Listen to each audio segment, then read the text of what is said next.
Hi, my name is April Foster, and this is God's Mighty Hand, Lesson 9. So we'll start this week with a word of prayer, go into Bible facts and memory work, and then into our lesson, and then we'll wrap with an activity or two.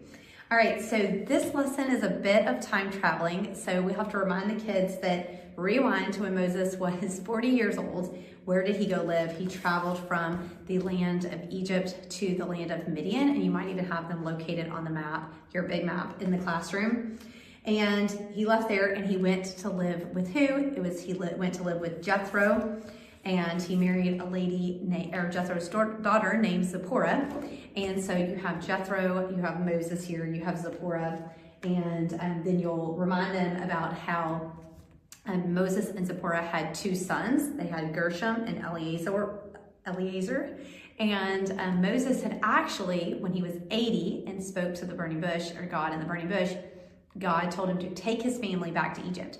So at that point, when Moses is in Egypt talking to Pharaoh, this is where the time traveling comes in, actually Zipporah and his two sons are with him in the land of Egypt.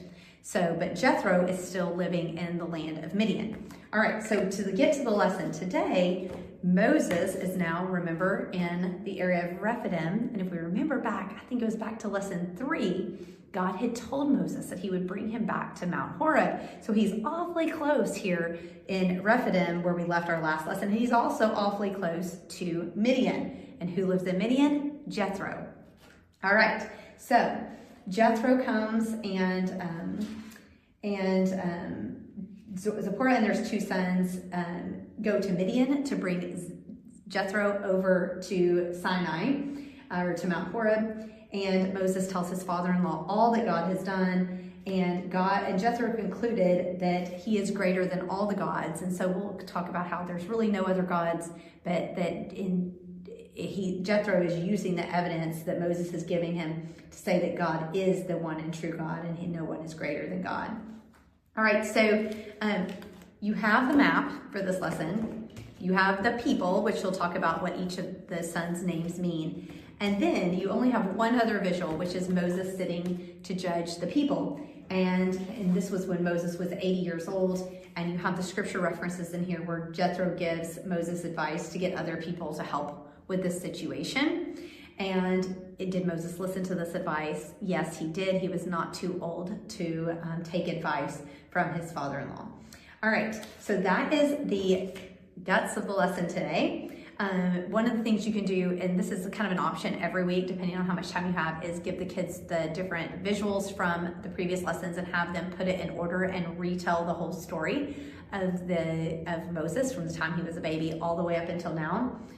That's something that you can do. That will take a long time because quite a few visuals.